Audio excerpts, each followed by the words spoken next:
Oi, amados irmãos, estamos trazendo hoje o capítulo 3 de 1 Coríntios. Antes assista os vídeos anteriores. A introdução da carta aos Coríntios, capítulo 1 e capítulo 2 para que vocês tenham uma compreensão mais alinhada. Vamos ao conteúdo de 1 Coríntios 3. Versos 1 e 2.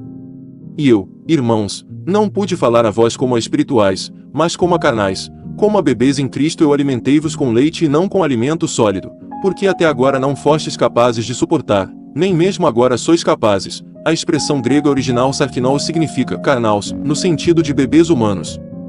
Quando conhecemos a Cristo como nosso Salvador e Senhor, passamos a ser orientados pelo Espírito Santo, que começa a nos alimentar com leite, termo que, no original, identifica todo o desígnio básico de Deus, ministrado de forma didática e progressiva, até que possamos compreender, ingerir princípios mais complexos e de alta doação pessoal ao Senhor e aos nossos semelhantes. Atos 20 verso 27, Hebreus 5 versos 12 a 14 emoticone piscando. 1 Coríntios 3 versos 3 a 5, porque ainda sois carnais, pois, havendo entre vós inveja, contendas e divisões, não sois carnais e andais como os homens. Porque enquanto um diz, eu sou de Paulo, e outro, eu sou de Apolo, não sois carnais. Quem, então, é Paulo? E quem é Apolo, senão ministros pelos quais crestes, conforme o Senhor deu a cada homem? Todo ministro da palavra deve ser diaconoi, ou seja, servo. Essa expressão original grego transmite a ideia de pessoas tão humildes que, em si mesmas, não têm qualquer poder ou mensagem, e apenas estão a serviço do seu Senhor. 1 Coríntios 3 versos 6 a 9 eu plantei, Apolo regou, mas o crescimento veio de Deus. De modo que nem o que planta é alguma coisa, nem o que rega, mas Deus, que dá o crescimento.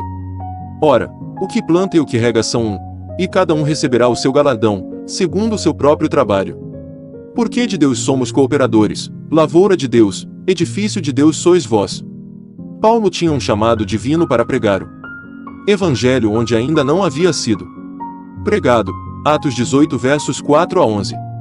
Apolo tinha o dom de mestre, gostava de ensinar os membros de uma igreja já implantada, normalmente edificando os novos convertidos que Deus convocava à salvação por meio da pregação pioneira de Paulo.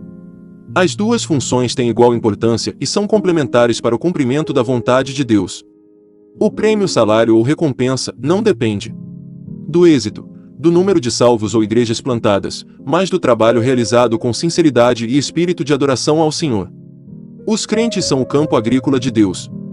E o grego é enfático ao repetir que Deus é dono tanto da lavoura, quanto do edifício, nos quais Paulo, Apolo, Pedro e tantos outros discípulos foram trabalhadores dedicados. 1 Coríntios 3 versos 10 a 12. Segundo a graça de Deus que me foi dada, lancei o fundamento como prudente construtor, e outro edifica sobre ele. Porém cada um veja como edifica. Porque ninguém pode lançar outro fundamento, além do que foi posto, o qual é Jesus Cristo.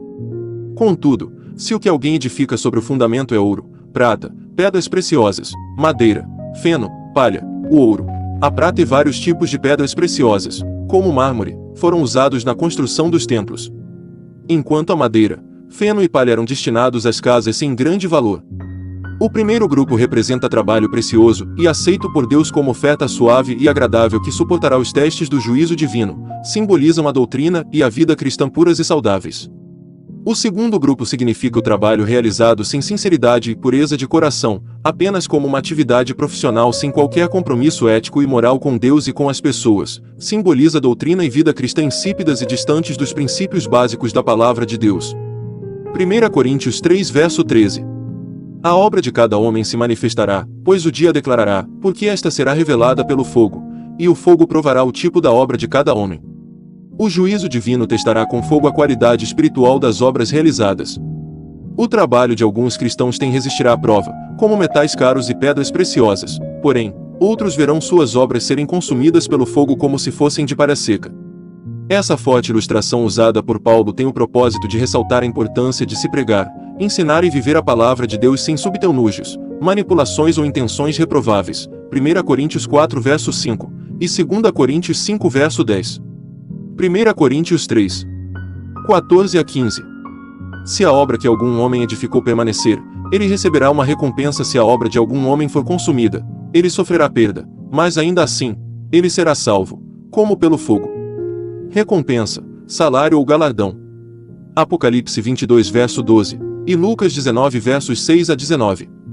Paulo usa uma expressão proverbial muito comum entre os gregos da época e que tinha o sentido geral de escapando por um triz, para explicar que toda a obra desse cristão insincero e negligente será queimada pelo fogo da justiça de Deus. 1 Coríntios 3 verso 16 a 17. Não sabeis vós que sois o templo de Deus, e que o Espírito de Deus habita em vós? Se algum homem corromper o templo de Deus, Deus o destruirá, porque o templo de Deus é santo, e este templo sois vós. O termo grego original correspondente à palavra santuário é naos. E era um somente, no qual também existia o chamado lugar santíssimo. Era um costume pagão acreditar que seus deuses moravam dentro dos seus muitos templos, por isso a profusão de imagens e esculturas. Entretanto, o Deus de Israel tinha em seu templo em Jerusalém apenas um símbolo da presença divina, porquanto o Espírito de Deus habita o templo, que é a Igreja Universal que se manifesta nas igrejas locais.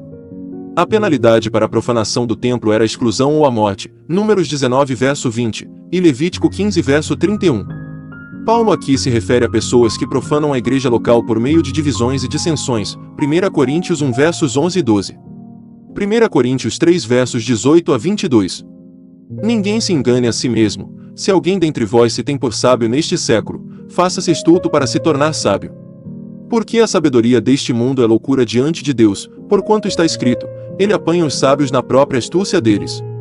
E outra vez, o Senhor conhece os pensamentos dos sábios, que são pensamentos vãos. Portanto, ninguém se glorie nos homens, porque tudo é vosso, seja Paulo, seja Apolo, seja Cefas, seja o mundo, seja a vida, seja a morte, sejam as coisas presentes, sejam as futuras. Tudo é vosso. Todos os ministros e líderes cristãos não são absolutamente autônomos. Todos pertencem a uma única igreja unida em Cristo com o principal propósito de servi-lo enquanto servem ao Senhor. Nenhum grupo cristão pode considerar-se dono exclusivo de um determinado líder, nem tampouco qualquer líder pode atrever-se a ser dono da igreja ou de seus membros. O mundo, em grego cosmos, ou seja, o universo físico, incluindo todo o verdadeiro e saudável conhecimento secular, pertence aos crentes, 1 Coríntios 15 versos 54 e 57. 1 Coríntios 3 verso 23. E vós sois de Cristo, e Cristo é de Deus. Paulo explica essa relação de propriedade, destacando que os crentes estão unidos a Cristo e pertencem a ele. Cristo está unido a Deus, o Pai, João 10 verso 30, e com Deus, o Espírito Santo, 2 Coríntios 13 verso 14. De maneira que semelhantemente todos os cristãos sinceros estão em união com os verdadeiros líderes espirituais da igreja e com Cristo, que, por sua vez, está em união com as demais pessoas da Trindade. Cristo é igual a Deus, mas, como Filho e homem, é perfeitamente submisso ao Pai. Então, queridos, esse foi a exposição do capítulo 3 da primeira carta aos Coríntios. Não esqueça de inscrever-se no canal para serem avisados dos capítulos seguintes. Deixe aquele super like, compartilhe em suas redes sociais, e com seus amigos em Cristo. Amém.